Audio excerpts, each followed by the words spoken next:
الحمد لله نحمده ونستعينه ونستغفره ونؤمن به ونتوكل عليه ونعوذ بالله من شرور أنفسنا ومن سيئات أعمالنا من يهده الله فلا مضل له ومن يضلله فلا هادي له ونشهد أن لا إله إلا الله وحده لا شريك له ونشهد أن سيدنا ومولانا محمدا عبده ورسوله أرسله بالحق بشيرا ونذيرا وصلى الله تعالى على خير خلقه سيدنا محمد وآله وسلم تسليما كثيرا كثيرا أما بعد أعوذ بالله من الشيطان الرجيم بسم الله الرحمن الرحيم إن عدة الشهور عند الله 12 شهرا في كتاب الله يوم خلق السماوات والأرض منها 4 حرم ذلك الدين القيم فلا تظلموا فيهن أنفسكم وقاتلوا المشركين كافة كما يقاتلونكم كافة واعلموا أن الله مع المتقين إنما النسيء زيادة في الكفر يضل به الذين كفروا يحلونه عاما ويحرمونه عاما ليواطئوا عدة ما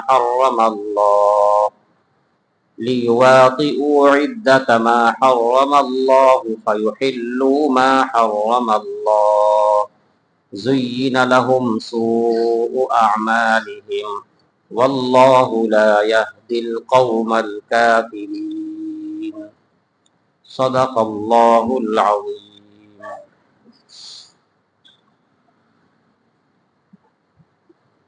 محترم بزرگوں اور دوستوں، یہ 10واں پارہ سورہ توبہ ہے جس کی 2 آیات تلاوت کی گئی، آیت نمبر 36 اور 37۔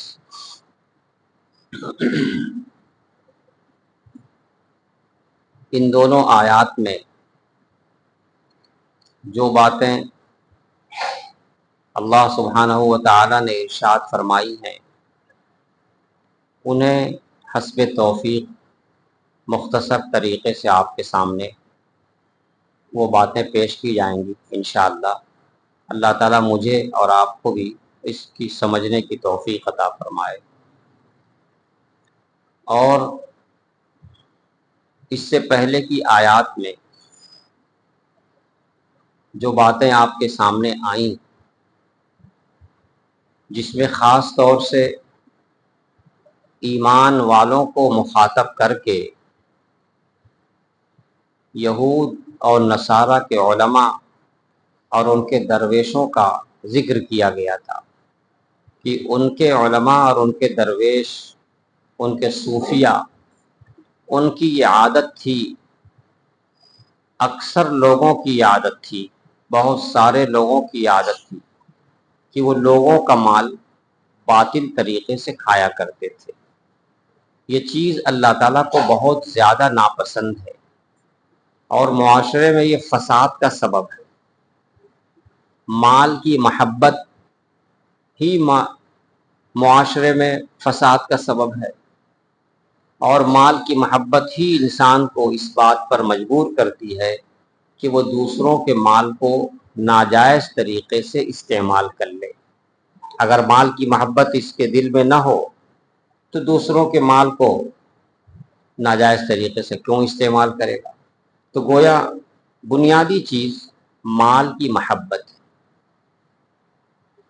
مال کی محبت میں انسان یہ سب کچھ کرتا ہے جو کچھ اس سے پہلے ذکر آیا۔ ایک حدیث ابھی فوری طور پر میرے ذہن میں آئی،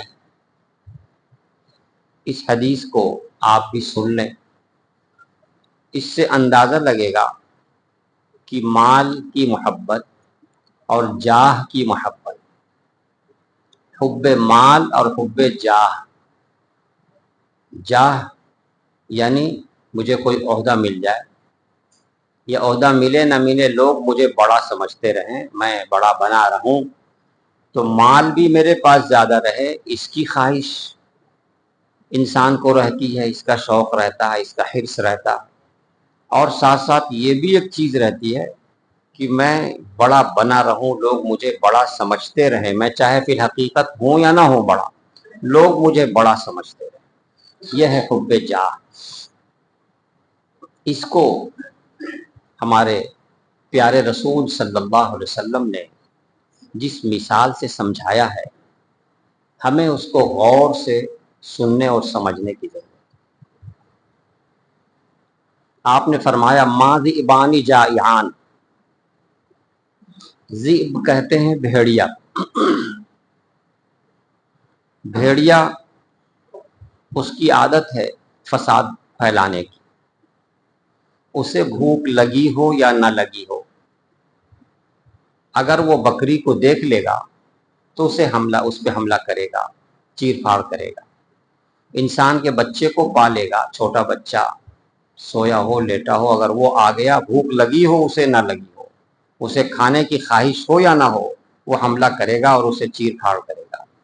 یہ بھیڑیا کی صفت ہے۔ یہ صفت تمام جانوروں کی نہیں ہے، شیر کی یہ صفت نہیں ہے، اگر اسے بھوک نہیں لگی ہے تو وہ حملہ جلدی نہیں کرے گا، اسے جب کھانا رہتا ہے یا کوئی خاص بات ہوتی ہے تو حملہ کرتا ہے، ورنہ نہیں کرتا۔ لیکن بھیڑیا اس کی صفت یہ ہے کہ وہ حملہ کر دے گا، اس لیے سرکار دو عالم صلی اللہ علیہ وسلم نے بھیڑیا کا ذکر فرمایا۔ اور بھیڑیا کے ساتھ ساتھ آپ نے جو لفظ اور آگے ہے ما ذئبان جائعان، جائع کا معنی بھوکا، یعنی بھیڑیا اگر بھوکے ہوں تب کتنی تیزی سے حملہ کریں گے، کتنی تیزی سے لپکیں گے، اس کا اندازہ آپ لگا سکتے ہیں۔ اگر وہ بھوکے نہ ہوں تو بھی حملہ کر دیتے ہیں، اور اگر بھوکے ہوں تو پھر کیا کہنے۔ تو یہاں پر جائع کا لفظ جس کا معنی بھوکا، بھوکے بھیڑیے، اس میں جو لفظ آیا ہے ما ذئبان جائعان، دو بھیڑیے کا ذکر ہے۔ ذئبان کا معنی دو بھیڑیے، یہ فرمایا ہے رسول اکرم صلی اللہ علیہ وسلم نے، دو بھوکے بھیڑیے، دونوں کے دونوں بھوکے ہوں، یعنی کئی روز سے انہیں کچھ نہ ملا ہو، یا انہیں باندھ کے رکھ دیا گیا ہو اور چند دنوں کے بعد 4 دن 5 دن بھوکا رکھ کر کے انہیں چھوڑا گیا ہو، تو وہ کس تیزی سے دوڑیں گے کھانے کے لیے، آپ اندازہ لگا سکتے ہیں۔ تو فرماتے ہیں کہ دو بھوکے بھیڑیے اگر بکریوں کے گلہ میں دوڑ پڑے، بکریوں کا گلہ جہاں بکریوں کی بھیڑ ہو، زیادہ بہت تعداد میں بکریاں ہوں، ان کو بکریوں کا گلہ کہا جاتا، تو بکریوں کے گلہ میں اگر دو بھوکے بھیڑیے چھوڑ دیے جائیں یا وہ خود سے دوڑ پڑے تو وہ کتنا فساد پھیلائیں گے، کتنے بکریوں کو چیر پھاڑ کر دیں گے، کتنوں کو نقصان پہنچا دیں گے۔ آپ اس کو سمجھ رہے ہیں، اس کو اچھی طرح ذہن نشیں کر لیجیے کہ دو بھوکے بھیڑیے اگر کسی بکری کے گلہ میں چھوڑ دیے جائیں اور اس وقت ان بکریوں کا مالک چرواہا وہاں نہ ہو، دیکھ ریکھ کرنے والا، نگرانی کرنے والا نہ ہو، تو اور یہ دونوں دوڑ کر کے اس بکری کے گلے کو جتنا نقصان پہنچا سکتے ہیں اس کا اندازہ لگا۔ آپ صلی اللہ علیہ وسلم فرماتے ہیں کہ وہ جتنا نقصان پہنچائیں گے، جتنا نقصان پہنچا سکتے ہیں، جتنا بھی پہنچا سکتے ہیں، آپ ذہن نشیں کریں۔ اس کے بعد آپ فرماتے ہیں کہ یہ دو بھوکے بھیڑیے بکری کے گلے کو اتنا نقصان نہیں پہنچا سکتے ہیں جتنا کسی انسان کے اندر یہ مال اور جاہ، حب مال اور حب جاہ اگر یہ پیدا ہو جائے تو یہ دین کو یہ جتنا نقصان پہنچاتے ہیں اتنا نقصان دو بھوکے بھیڑیے بکری کے گلہ کو نہیں پہنچا سکے۔ یہ فرمان رسول ہے صلی اللہ علیہ وسلم۔ آپ اس کو بار بار اس کو ذہن نشی کیجئے اور بار بار سنیے کہ آپ کیا فرما رہے ہیں۔ دو بھوکے بھیڑیے بکری کے گلے کو اتنا نقصان نہیں پہنچا سکتے ہیں جتنا کہ انسان کو دو چیزیں، حب مال اور حب جاہ، حب مال اور حب جاہ، یہ دونوں چیزیں انسان کے دین کو جتنا نقصان پہنچا دیتی ہیں اتنا نقصان دو بھوکے بھیڑیے بکری کے گلہ میں پہنچ کر اتنا نقصان نہیں پہنچا سکتے۔ اس حدیث کو ذہن میں رکھیں اور رکھ کر کے ہر شخص اپنے اپنے گریبان میں جھانکے کہ میرے اندر اگر حب مال ہے، میرے اندر اگر حب جاہ ہے تو یہ میرا حب مال، یہ میرا حب جاہ میرے دین کو اتنا نقصان پہنچائے گا، اتنا نقصان پہنچائے گا، اتنا نقصان پہنچائے گا کہ اتنا نقصان دو بھوکے بھیڑیے بکری کے گلے میں پہنچ کر بھی اتنا نقصان نہیں پہنچا سکیں۔ جبکہ دو بھوکے بھیڑیے اگر بکری کے گلے میں پہنچ جائیں تو شاید باید کوئی بکری بچ سکے، ورنہ سب کو کچھ نہ کچھ وہ کر دے، شاید باید کوئی بچ سکے۔ ایسا ہی ہے، اگر کسی کے اندر حب مال اور حب جاہ گھس گیا تو دین کا شاید باید کوئی شعبہ اس سے بچ سکے۔ ہر شعبے میں فساد پھیلے گا، ہر شعبے میں فساد پھیلے گا۔ اس سے مال کی محبت کو نکالنے کی فکر کرنا اس حدیث سے سمجھ میں آتا ہے کہ مال کی محبت، اور اس زمانے میں تو مال کی محبت کوٹ کوٹ کر گویا بھر دی گئی ہے، کوٹ کوٹ کر بھر دی گئی ہے، اور انسان اس کو سمجھ نہیں پاتا ہے کہ یہ بھی کوئی بیماری ہے۔ اس حدیث سے اس بیماری کا پتہ چل رہا ہے کہ کتنی بڑی بیماری ہے۔ گویا کہ اگر مال کی محبت پیدا ہو جائے اور مال کے ساتھ ساتھ جاہ کی محبت پیدا ہو جائے تو یہ وہ بیماری ہے، وہ بیماری ہے جو دین کے سارے شعبے کو ختم کر ڈالے۔ جس طریقے سے دو بھوکے بھیڑیے ان بکری کے ان گلے کو ختم کر دے، نقصان پہنچا دے، زخمی کر دے، اور بکری کو کسی قابل نہ چھوڑے، اگر وہ کھا سکے تو کھائیں، نہ کھا سکے تو بکری کو کسی قابل نہ چھوڑے، اسی طریقے سے یہ دو چیزیں انسان کو اس کے دین کے معاملے میں اس کو کسی قابل نہ چھوڑے، ہر معاملے میں یہ بیکار ہو جائے۔ یہ حدیث ہمیں دعوت دے رہی ہے، ہمیں سبق دے رہی ہے، اس میں عبرت ہے ہمارے لیے کہ بھیڑیا جانور ہو کر کے جتنا نقصان پہنچا سکتا ہے، جتنا پہنچا سکتا ہے بھوکا ہو کر کے، اس سے زیادہ نقصان ہمارے مال کی محبت اور جاہ کی محبت ہمارے دین کو نقصان پہنچاتی ہے۔ اس لیے بزرگان دین کے پاس جو لوگ جاتے ہیں تو جا کر کے اپنی اصلاح کرتے ہیں، تو کیا اصلاح کرتے ہیں؟ یہی اصلاح کرتے ہیں کہ دلوں کے اندر جو فساد گھسا ہوا ہے، مال کی محبت گھسی ہوئی ہے اور جاہ کی محبت گھسی ہوئی ہے، یہ مال و جاہ کی محبت کو نکالنے کی کوشش کرتے ہیں۔ میرے بزرگوں اور دوستوں، کوئی شخص یہ نہ سوچے کہ میں پابندی سے نماز پڑھ لوں، پابندی سے مسجد کے اوقات میں حاضری دے لوں، پابندی سے روزہ، حج اور دیگر جو اعمال خیر ہیں، شریعت کے اعمال ہیں، انہیں میں پابندی سے کر رہا ہوں تو میں مکمل دین پر ہوں۔ کوئی کسی کو یہ دھوکہ نہ ہو، جب تک کہ وہ ان تمام اعمال کے ساتھ ساتھ اپنے دل کے اندر سے ان خرابیوں کو نہ نکال دے۔ اگر دل کے اندر یہ خرابیاں ہیں تو ان خرابیوں کے ساتھ یہ اعمال جو انسان کرتا رہتا ہے، یہ اعمال اسے اللہ کا قریب نہیں بنا سکتے۔ توجہ دیجیے گا اس پہ، یہ اعمال خیر جو ہم کر رہے ہیں، جو اللہ کا حکم ہے، جو اللہ کے رسول کا حکم ہے، اگر ہم یہ اعمال مسلسل کر رہے ہیں تو یہ اعمال ہمیں ان خرابیوں کے ساتھ، حب مال کے ساتھ، حب جاہ کے ساتھ، یعنی ناجائز طریقے سے مال دوسرے کا استعمال کرنے کا جو مزاج ہے، ناجائز طریقے سے اپنے آپ کو بڑا بنانے کا جو مزاج ہے، اس مزاج کے رہتے ہوئے، اس حب مال اور حب جاہ کے رہتے ہوئے یا غلط طریقے سے دوسروں کا مال استعمال کرنے والا مزاج رہتے ہوئے ہم اعمال خیر کرتے بھی رہیں گے تو یہ اعمال خیر ہمیں ترقی نہیں دے پائیں گے، ہمیں اللہ کے قریب نہیں کر پائیں گے۔ اگر اللہ کے قریب بننا ہے تو پہلے ان خرابیوں کو اپنے اندر سے نکالنا۔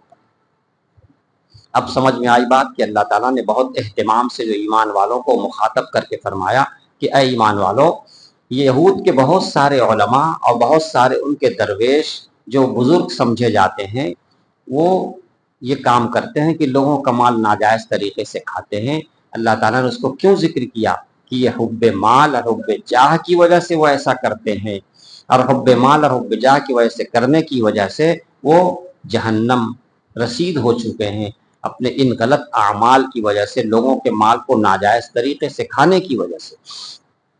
اس لیے ہمیں لوگوں کا مال غلط طریقے سے کھانا، ناجائز طریقے سے کھانا، ناجائز طریقے سے استعمال کرنا، چاہے وہ سرکار کا مال ہو یا کسی کا ذاتی مال ہو، دوسرے کا ہے، میرا نہیں ہے، بس وہ دوسرے کا ہے۔ جو میرا نہیں ہے وہ دوسرے کا ہے، اور اس پر میرا حق جتنا ہو سکتا ہے اس سے زیادہ اگر ہم نے اس کا استعمال کیا تو ہماری اس میں پکڑ، اور اس کا اہتمام کرنا بہت ضروری ہے۔ ایک بزرگ صاحب کے پاس ایک عالم پہنچے، دھیان دیجیے گا میں کہہ رہا ہوں، ایک عالم پہنچے بزرگ صاحب کے پاس، اپنی اصلاح کی غرض سے جاتے ہیں بزرگوں کے ہاں۔ تو وہ رکشے سے اترے، اس زمانے میں رکشے چلتے تھے، رکشے سے اترے اور پیسہ دینے کی بات تھی۔ پیسہ دینے میں دونوں میں کچھ گفتگو ہونے لگی، رکشہ والے میں اور ان صاحب میں، ان عالم صاحب میں۔ رکشہ والا کہہ رہا تھا 75 پیسہ دینے، یہ کہہ رہے ہیں 8 آنا۔ تو وہ بزرگ نے دیکھا کہ یہ صاحب اترے ہیں اور رکشے والے سے بحث ہو رہی ہے 50 پیسے اور 75 پیسے کے معاملے میں۔ تو بزرگ صاحب کو چل کر کے گئے، کہا کیا بات ہے؟ کہا یہ بات ہے، رکشہ والا کہتا ہے کہ جہاں سے میں لایا ہوں وہاں سے کرایہ 75 پیسہ ہوتا ہے، اور یہ جو ہے ہمیں 50 پیسہ دے رہے ہیں۔ تو حضرت نے ان سے فرمایا، عالم صاحب سے، کہ جس وقت آپ رکشے پہ بیٹھ رہے تھے کہ آپ نے طے کیا تھا کچھ؟ کہا نہیں، طے نہیں کیا تھا۔ کہا اچھا، طے نہیں کیا تھا آپ نے؟ تو کہا ٹھیک ہے، آپ 8 آنا دے دیجیے۔ 25 پیسہ انہوں نے اپنی طرف سے نکال کر کے ان کو دیا، رکشہ والے کو، کہ آپ کا کرایہ 75 پیسہ بنتا ہے، یہ آپ لے لیجیے۔ یہ بات ہو گئی۔ اور ان عالم سے کہا، ان بزرگ نے، کہ آپ ابھی رکشے والے سے کرایہ طے کیجیے اور ابھی آپ یہیں سے واپس چلے جائیے، یہیں سے واپس چلے جائیے۔ آپ نے علم حاصل کر لیا، ابھی تک آپ کو یہ نہیں پتا کہ چلنے کے وقت میں پہلے کرایہ طے کر لینا چاہیے، یہ غلطی ہوئی۔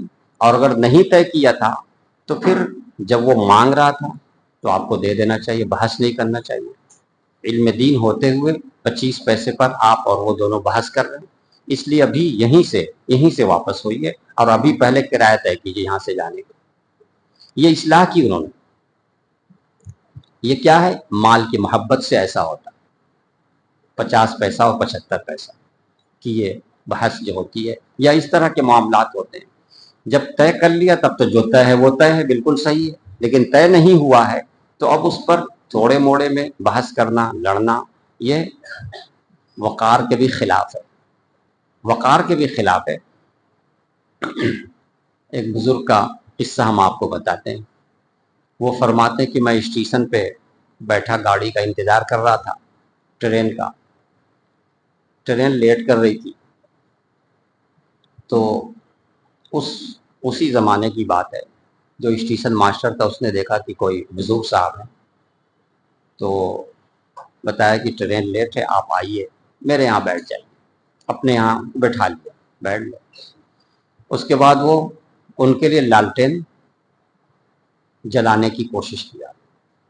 یہ بزرگ سوچنے لگے کہ یہ لالٹین کا تیل جو ہے سرکاری ہے، یہ میرے لیے جلے گا تو یہ تو میرے لیے درست نہیں ہوگا، خاص میرے لیے اسے خرچ کیا جائے گا، یہ میرے لیے درست نہیں ہوگا۔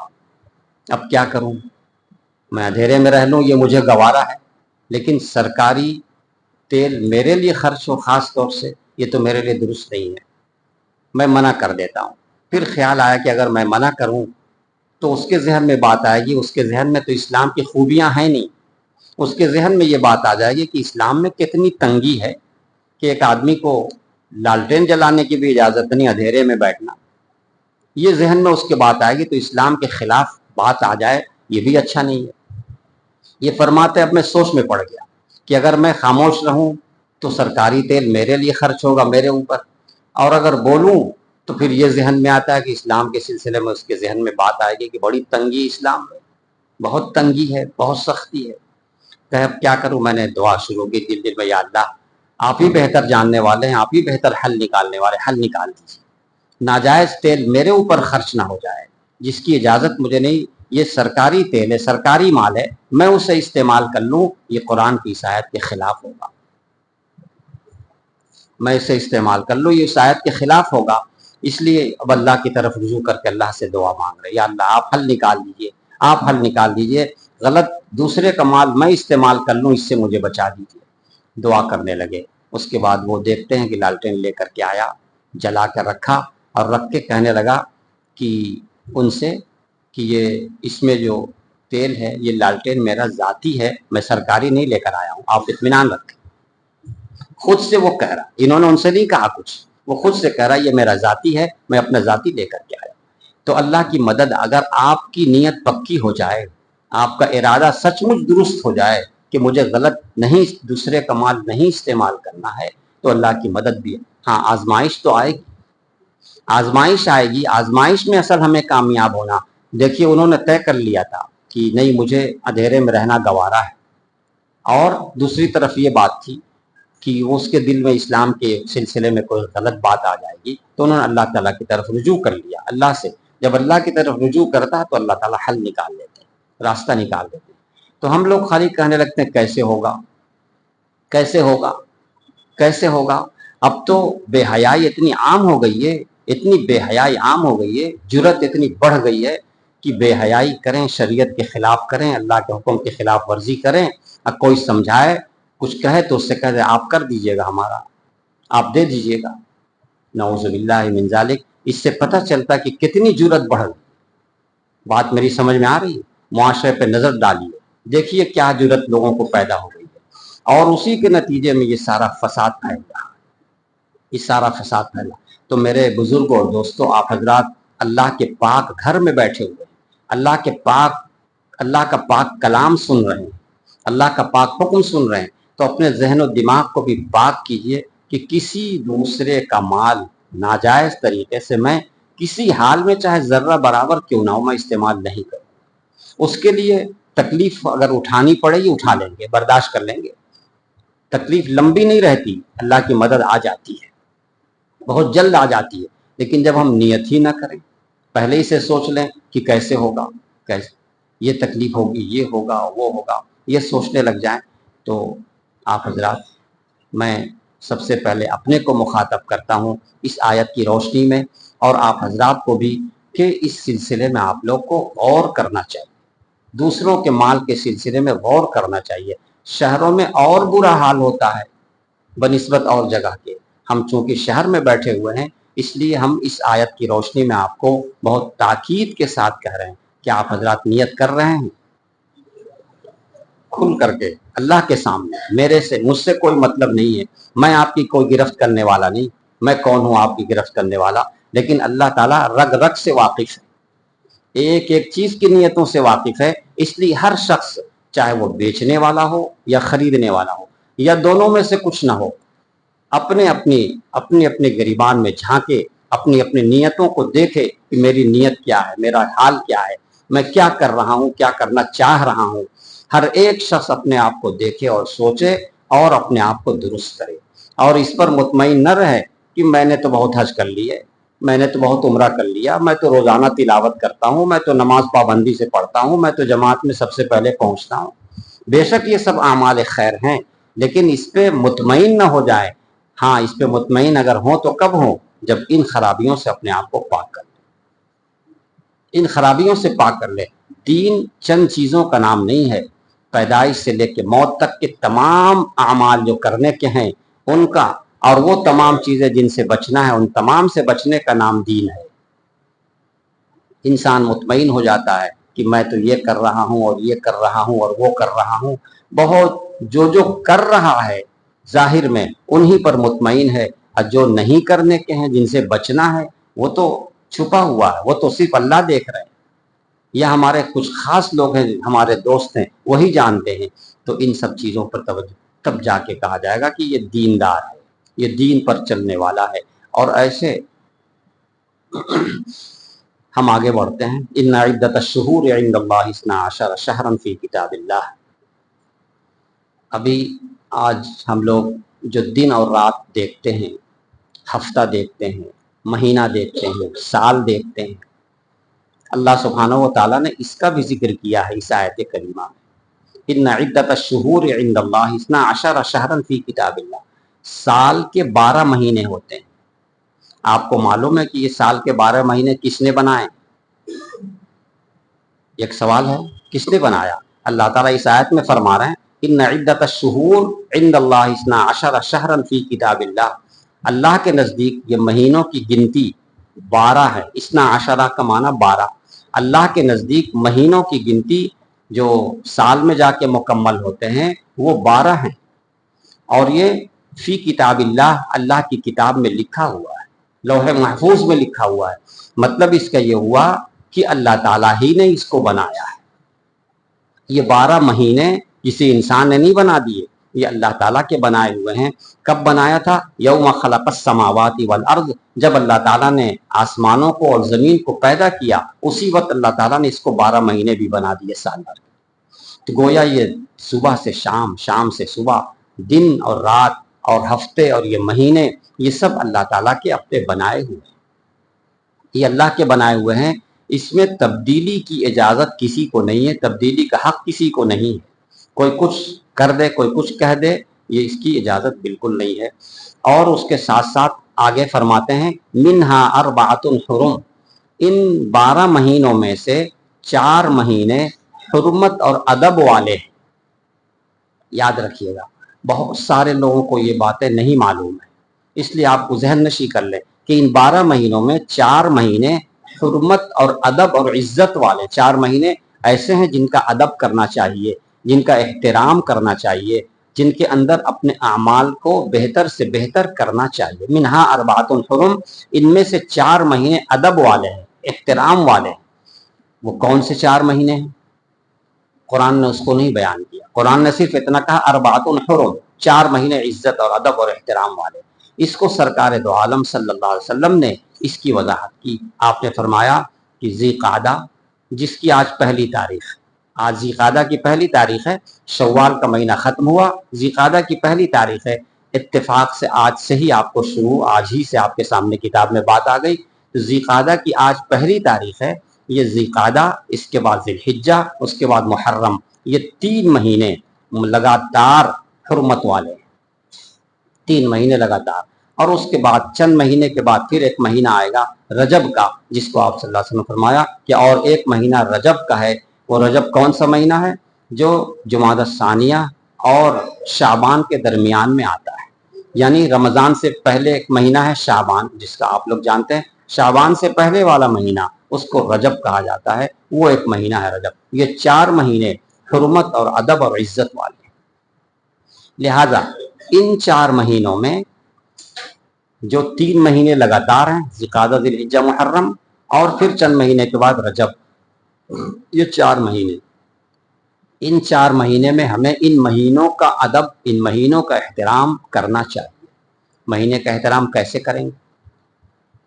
مہینے کا احترام کیسے کیا جاتا ہے؟ مہینے کا احترام اس طریقے سے کیا جاتا ہے کہ ان مہینوں میں گناہ نہیں کریں گے. یہ مہینے کا ادب ہوا، یہی مہینے کا احترام ہوا. اور احترام کا، مہینوں کے ادب کا اور احترام کا کوئی دوسرا طریقہ نہیں ہے کہ ان کے سامنے ہاتھ جوڑ کے کھڑے ہو گئے، ایسا کچھ نہیں. ان مہینوں کے ادب اور احترام کا طریقہ یہ ہے کہ ان مہینوں میں اپنے آپ کو گناہوں سے بچا لیں، دوسروں کا مال ناجائز طریقے سے کھا لینے سے بچا لیں، لڑائی بھیڑائی سے اپنے آپ کو بچا لیں.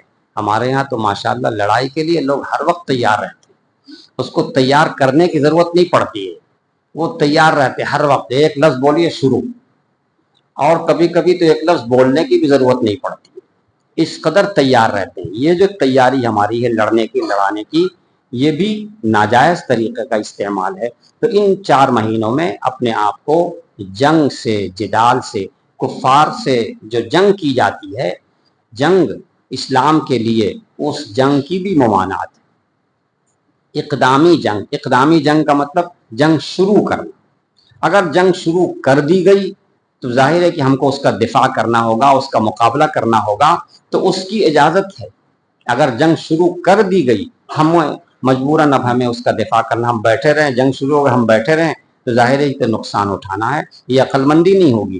تو اقدامی جنگ ان 4 مہینوں میں قتل و قتال، جنگ و جدال اور دیگر ناجائز اعمال، یہ جنگ و جدال تو کبھی درست بھی ہوتا ہے، وہ بھی ان 4 مہینوں میں منع ہے. اقدامی طور پہ، دفاعی طور پہ اس کی اجازت ہے. تو یہ جو 4 مہینے ہیں، آج جس کا پہلا دن ہے ذی القعدہ، تو کیا اچھا ہوتا کہ ہم یہیں بیٹھ کے عہد کر لیتے کہ اللہ کے فضل سے آج ہمیں یہ بات معلوم ہوئی، قرآن کی آیت ہمارے سامنے آئی، اور آج ہی سب سے پہلی تاریخ ہے، آج ہی سب سے پہلا دن ہے، ان 4 مہینوں میں سے احترام والے مہینے کا آج سب سے پہلا دن ہے. تو آج سے ہم طے کرتے ہیں کہ ہم اب گناہ اپنی زندگی سے گناہ کو نکال دیں، اپنی زندگی میں گناہ داخل ہونے ہی نہیں دیں. جھوٹ بولنا، غیبت کرنا، چغلی کھانا، دوسروں کا مال کھانا غلط طریقے سے، یہ سب تو حرام میں ہے، اور یہ سب چھوڑ دینا اس مہینے کا ادب ہوگا، اس مہینے کا احترام ہوگا. اور ذی القعدہ کے بعد جو ذی الحجہ کا مہینہ آ رہا ہے، وہ حج کا بھی مہینہ کہلاتا ہے، خاص طور سے اس کے شروع کے 10 دن چاند نکلنے کے وقت سے لے کر کے قربانی کرنے تک کا 10 دن، یہ بہت ہی اہم ہے اور مزید اہم ہے. اور محرم جس کا نام ہے، اس کا نام ہی محرم رکھا گیا اسی لیے کہ اس مہینے کا زیادہ سے زیادہ احترام کرنا ہے. تو یہ ذی القعدہ اور ذی الحجہ اور محرم، یہ تینوں مہینے احترام والے ہیں، ادب والے ہیں. اور ادب اور احترام کا مطلب اپنے آپ کو ان مہینوں میں زیادہ سے زیادہ اعمال خیر میں لگائے رکھنا، اور اپنے آپ کو ہر طرح کی نافرمانی، ہر طرح کی غلط چیز سے اپنے آپ کو بچائے رکھنا، شریعت کے مطابق اپنے آپ کو ڈھالنے کی بھرپور کوشش کرنا.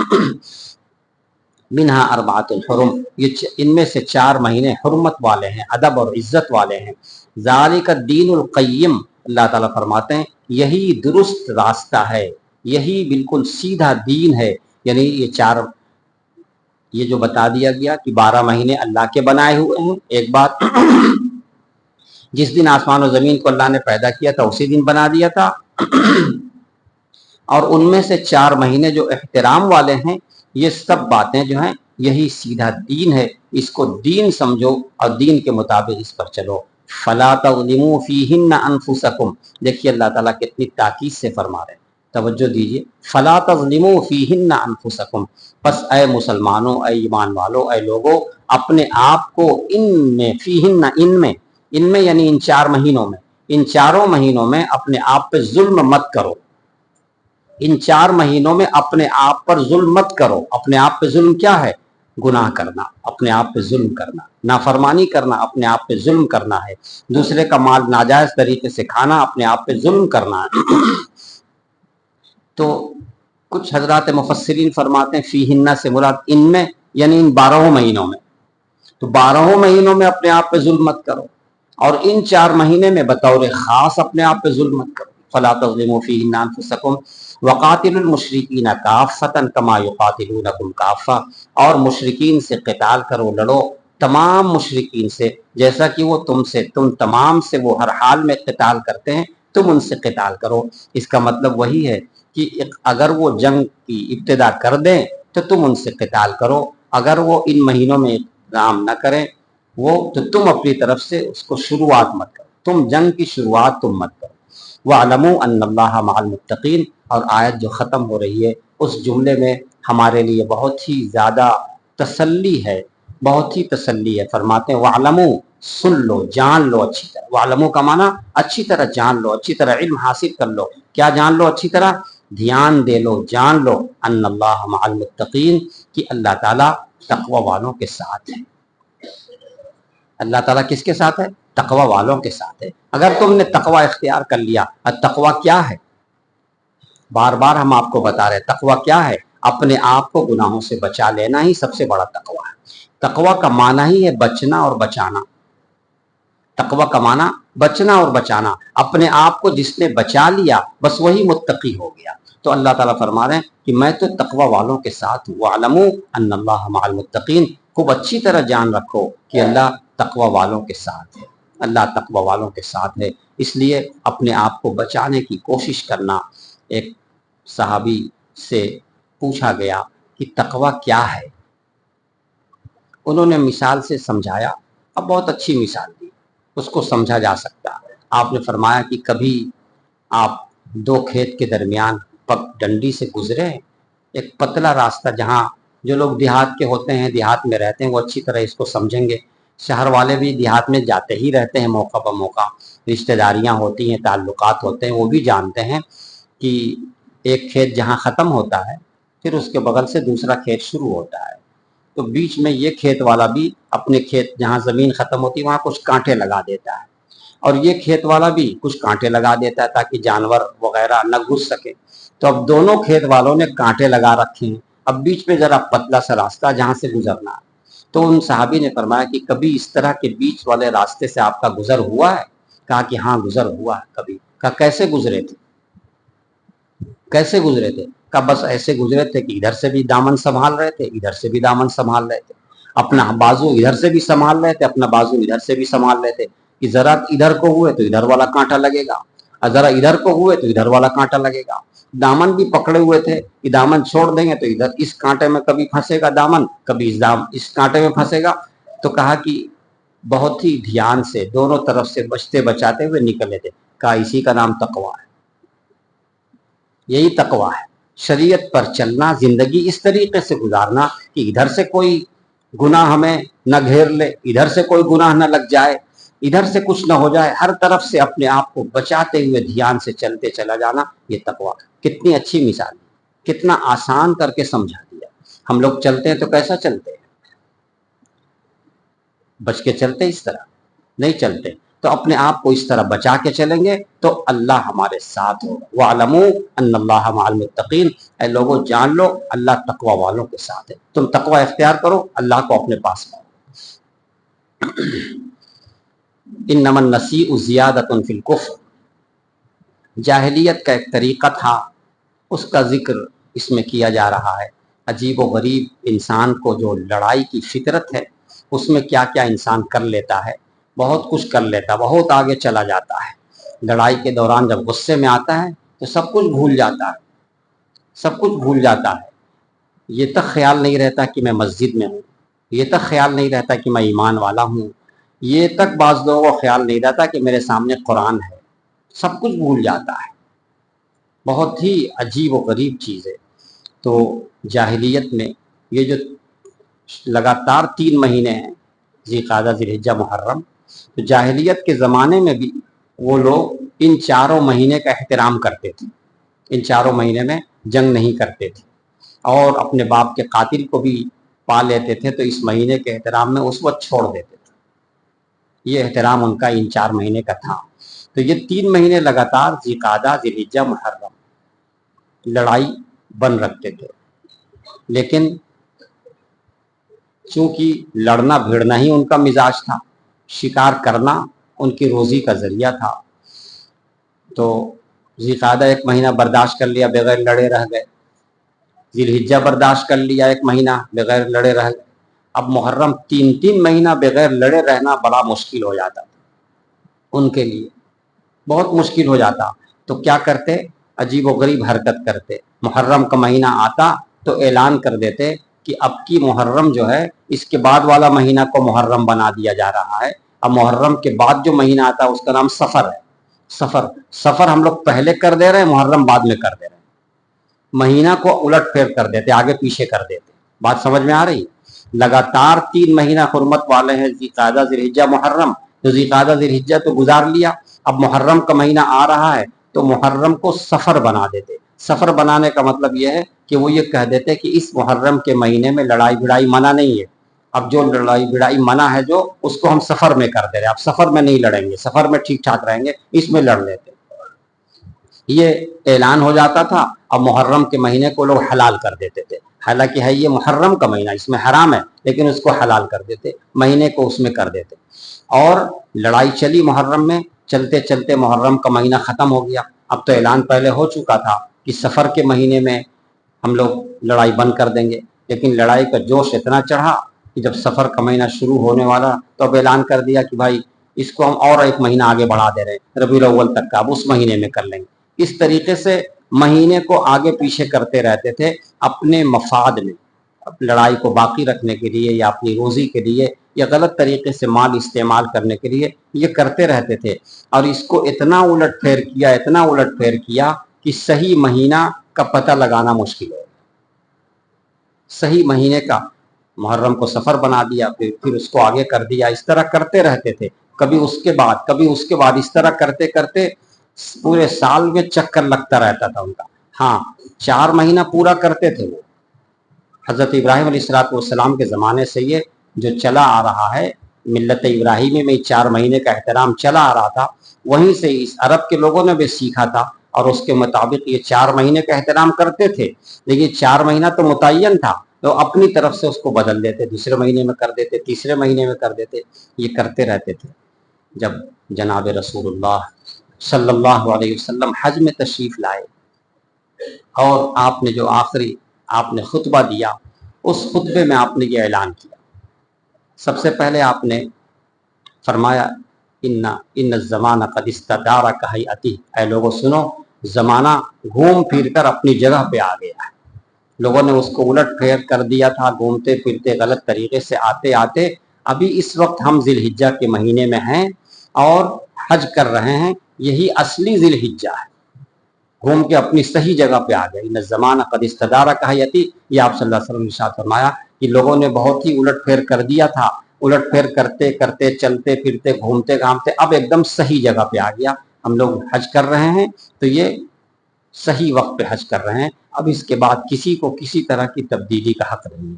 اللہ کا فضل ہے کہ وہ دن ہے اور آج کا دن ہے، مہینہ بالکل اسی طرح چل رہا ہے اور پوری دنیا میں چل رہا ہے۔ ورنہ نصارہ کے علماء انہوں نے تو اور عجیب و غریب حرکت کر رکھی تھی۔ رمضان کا مہینہ شدید گرمی میں آ گیا، روزہ رکھنا مشکل، اعلان کر دیا اب رمضان اس کے بعد آئے گا۔ یہ رمضان کا مہینہ آ گیا، کہتے اس میں روزہ نہیں رکھنا ہے، اس کے بعد جب موسم بہار کا آ جائے گا اس میں روزہ رکھنا ہے، اور 20 دن بڑھا بھی دے، 50 روزہ رکھا جائے گا۔ روزہ تو اللہ تعالیٰ نے 30 رکھا ہے ایک مہینے کا، وہ موسم گرمی کے موسم میں رمضان آ گیا تو اعلان کر دیتے سب کہ اب کی روزہ نہیں رکھنا ہے، اب کی رمضان جو ہے موسم بہار میں آئے گا اور اس میں 50 روزے رکھنے، 50 روزہ رکھنے کے لیے تیار، لیکن رمضان کے مہینے کو آگے بڑھا، یہ تک کرتے تھے۔ یہ تو اللہ کا فضل ہے، کرم ہے، احسان ہے کہ اس زمانے میں یعنی آپ صلی اللہ علیہ وسلم کے بعد سے کسی کو یہ ہمت نہیں ہے کہ مہینے کو دوسرے مہینے میں کر دے۔ اور نہ انسان یہ امت محمدیہ اس کو قبول بھی نہیں کرے گی، اگر علماء مل کے یہ کر بھی دیں تو امت محمدیہ قبول نہیں کرے گی۔ یہ اللہ کے رسول صلی اللہ علیہ وسلم کے معجزات میں سے کہ پہلے کے تو علماء نے بہت کچھ کر لیا اور ان کے بزرگوں نے، ان کے درویشوں نے بہت کچھ کیا، لیکن اس امت کے علماء بھی اس پر متفق ہیں اور یہ پوری امت محمدیہ بھی متفق ہے کہ جو مہینہ ہے وہی مہینہ ہے، جو دن ہے وہی دن ہے۔ آپ نے ایک صحابی ایک اونٹنی پہ بیٹھ کے آپ خطبہ دے رہے تھے، ایک صحابی آپ اس اونٹنی کی نکیل تھامے ہوئے تھے اور آپ نے سوال کیا آج کون سا دن ہے؟ حضرات صحابہ کرام کا ادب اتنا تھا کہ حضرت صحابہ کرام نے جواب دیا اللہ و رسول عالم، اللہ رسول بہتر جانتے ہیں آج کون سا دن۔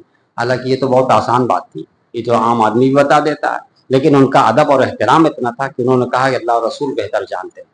آپ صلی اللہ علیہ وسلم خاموش، بالکل خاموش، اس طرح خاموش بیٹھ گئے کہ حضرت صحابہ کہتے ہیں کہ ہم سوچنے لگے کہ آج کے دن کا کوئی نیا نام آپ رکھیں گے، آج کے دن کا کوئی نیا نام آپ رکھیں۔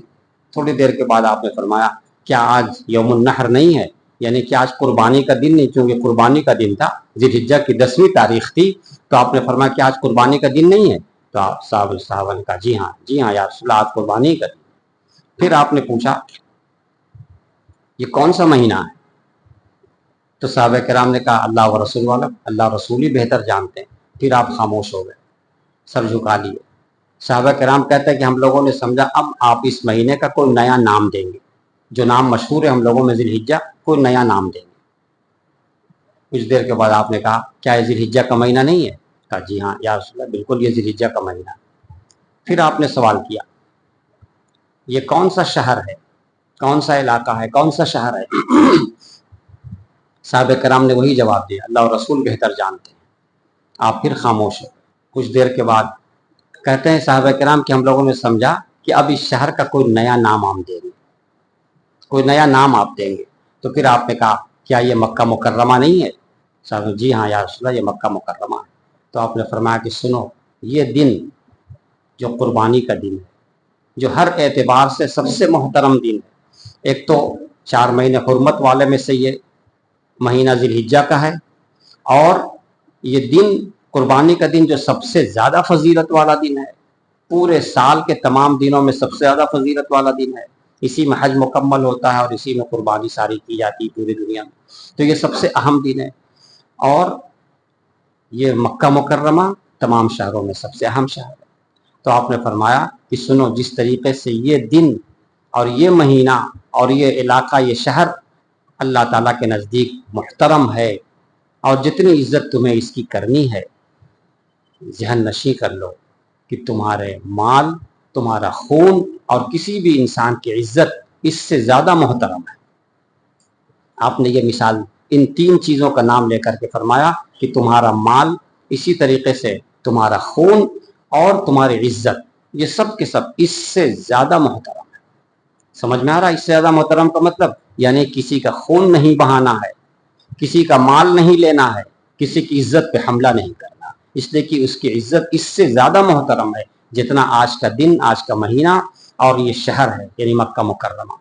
آپ نے کتنی زبردست طریقے سے لوگوں کو سمجھایا ہے اور کتنے اس انداز سے سمجھایا ہے، کاش ہماری سمجھ میں یہ بات آ جاتی کہ آپ نے دوسروں کے مال کی عزت کا، دوسروں کے مال کا کتنا احترام کرنے کو کہا، عزت کرنے کو کہا ہے، اور دوسروں کی جان کی، دوسروں کی عزت کی احترام کرنے کو کہا۔ اس حدیث سے اس دوسروں کے مال و جان، اس کی عزت کا پتہ چلتا۔ ہم لوگ تو دوسروں کی عزت سے کھیلتے ہیں اور ہم لوگ اس کی کوئی اہمیت نہیں دیتے۔ کاش کی اسلام کی اور آپ صلی اللہ علیہ وسلم کی ان باتوں کی تہ تک ہم پہنچنے کی کوشش کرتے اور دوسروں کی عزت، دوسروں کے مال، دوسروں کی جان، ہر ایک کا احترام کرتے۔ ہم ان حدیثوں کو، ان باتوں کو سن کے طے کریں کہ انشاءاللہ ہم کسی کی عزت سے نہیں کھیلیں گے، کسی کی عزت و آبرو اور اس کی جان اور اس کے مال سے نہیں کھیلیں گے، بالکل ہر ایک کا جو حق ہے وہ حق ادا کریں گے۔ فرمایا انما النسیء زیادۃ فی الکفر، یہ نسی یہ کفر میں زیادتی ہے۔ نسی کا مطلب وہی ہے مہینے کو دوسرے مہینے میں کر دینا، بدل دینا، یہ کفر میں زیادتی ہے۔ کفر تو ایک ہے یہ ظلم، اوپر سے یہ اس میں اور زیادتی ہے۔ یضل بہ الذین کفروا، اس کے ذریعے سے گمراہی میں پڑتے ہیں کافر اس کے ذریعے سے اور گمراہی میں پڑ جاتے ہیں۔ جب وہ اعلان کرتے ہیں کہ اب یہ مہینہ اگلا کر دیا جا رہا ہے، یہ اعلان کر کر کے اور بڑی گمراہی میں پڑتے ہیں۔ یحلونہ عاما ویحرمونہ عاما، ایک سال کو حلال کر لیتے ہیں، دوسرے سال کو حرام کر لیتے ہیں، یعنی ایک سال میں مہینہ بدل دیتے ہیں، دوسرے سال میں مہینہ بدل دیتے ہیں، ایسا کرتے ہیں۔ اور کہتے ہیں کہ ہم تو 4 مہینہ تو کر رہے ہیں نا برابر، سال میں 4 مہینہ ہے وہ ہم کر رہے ہیں، آگے پیچھے کر لیتے ہیں۔ لیواطئوا عدۃ ما حرم اللہ، تاکہ وہ پوری کر لے گنتی جس کو اللہ نے حرام کیا۔ بس صرف گنتی پورا کر لیتے تھے، گنتی پورا کر لینا تو کافی نہیں ہے، جو وقت مقرر ہے، جو مہینہ وہ تو ہونا چاہیے۔ فَيُحِلُّ مَا حَرَّمَ اللَّهُ، پھر حلال کر لیتے جو مہینہ کہ اللہ نے حرام کیا ہے۔ زُيِّنَ لَهُمْ سُوءُ أَعْمَالِهِمْ، یہ ان کے برے اعمال ان کے لیے مزین کر دیے گئے۔ اپنے برے عمل کو بہت اچھا سمجھتے تھے، بڑا فخر کرتے تھے کہ ہم کو یہ رتبہ حاصل ہے کہ ہم خود سے اعلان کر دیتے ہیں مہینے کا اور سارے لوگ مان لیتے ہیں۔ ایسے ہی ہمارے یہاں بھی، ہم لوگوں کے علاقے میں بھی ایسے ایسے لوگ ہوتے ہیں جو فخر کرتے ہیں کہ میں جو اعلان کر دیتا ہوں اسی کو مانا جاتا ہے، چاہے وہ اعلان کتنا ہی غلط ہو، کتنا ہی شریعت کے خلاف ہو، بس وہ سمجھتے میں اس گدی پہ بیٹھا ہوا ہوں، جیسا اعلان کر دوں دنیا کو ماننا ہے۔ قرآن اس کو کہہ رہا ہے زُيِّنَ لَهُمْ سُوءُ أَعْمَالِهِمْ، ان کا برے عمل ان کے لیے مزین کر دیا، بڑے خوش ہوتے ہیں، بہت یہ حب جاہ ہے جس سے خوش ہوتے ہیں۔ واللہ لا یہدی القوم الکافرین، اور اللہ تعالیٰ کافر لوگوں کو صحیح راستہ نہیں دیتا ہے۔ جب وہ خود ہی سے اپنے آپ کے بارے میں طے کر کے رکھے ہمیں ہٹنا نہیں اس راستے سے، تو اللہ تعالیٰ ان کو زبردستی نہیں ہٹاتا۔ ہاں اگر وہ خود نیت کر لیں درست ہے کہ اللہ تعالیٰ فوراً ہدایت دے دے گا۔ یہ باتیں ہمارے سامنے آئی ہیں، اللہ تعالیٰ ہم سب کو ان باتوں کے سمجھنے کی اور اس پہ عمل کی توفیق عطا فرمائے۔ دعا کر لیجیے۔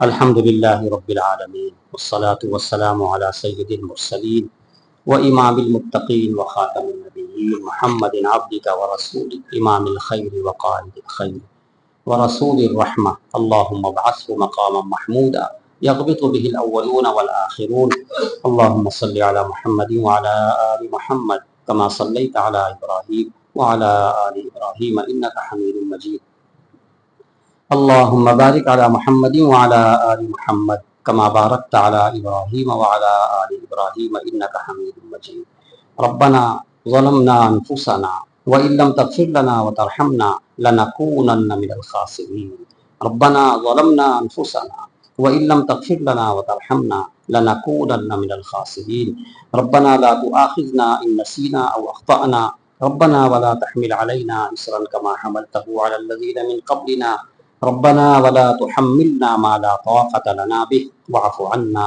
واغفر لنا وارحمنا أنت مولانا فانصرنا على القوم الكافرين یا اللہ یا ارحم الراحمین ہم سب کے گناہوں کو معاف فرما دیجیے، ہم سب کی کوتاہیوں سے درگزر فرما دیجیے، ہم سب کی کوتاہیوں سے درگزر فرما دیجیے یا اللہ ناجائز طریقے سے مال کھانے سے ہم سب کی حفاظت فرما دیجیے یا اللہ ناجائز طریقے سے کسی کا بھی مال لینے کی سے ہم سب کی حفاظت فرما دیجیے یا اللہ ہم سب کی حفاظت فرما دیجیے یا اللہ ہم سچے دل سے عہد کر رہے ہیں کسی کا ناجائز مال نہیں استعمال کریں گے، کسی کا مال ناجائز طریقے سے نہیں استعمال کریں گے یا اللہ اس پر ہمیں جمع دیجیے یا اللہ اس پہ ہمیں جمع دیجیے یا اللہ ہمارے بچوں کو جمع دیجیے، ہمارے متعلقین کو جمع دیجیے یا اللہ ہمارے جاننے ماننے والوں کو جمع دیجیے یا اللہ سب کو اس پہ جمع دیجیے، پوری امت مسلمہ کو اس پہ جمع دیجیے یا ارحم الراحمین رحم کا کرم کا معاملہ فرما دیجیے، دوسروں کی جو عزت ہے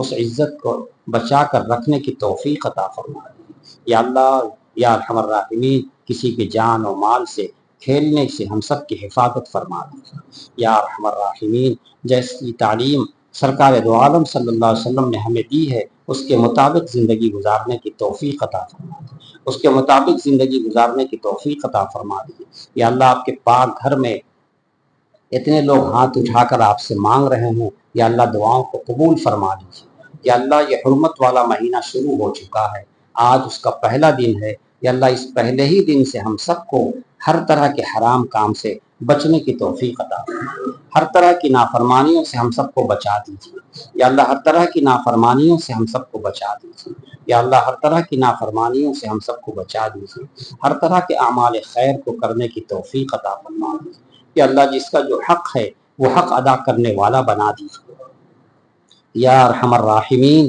جس کا جو حق ہے وہ حق ادا کرنے والا بنا دیجیے یا اللہ جن جن لوگوں نے دعا کی درخواست کی ہے اور جن مقاصد کے لیے کی ہے ان کے مقاصد حسنہ میں کامیابی عطا فرما دے، مقاصد حسنہ میں کامیابی عطا فرما دے یا اللہ مقاصد حسنہ میں کامیابی عطا فرما دے، بیماروں کو شفا کلی عطا فرما دیجیے، بیماروں کو شفا کلی عطا فرما دیجیے، جن کا رشتہ نہیں لگ رہا ہے غیب سے رشتوں کا انتظام فرما دیجیے، غیب سے رشتوں کا مناسب رشتوں کا انتظام فرما دیجیے یا اللہ جو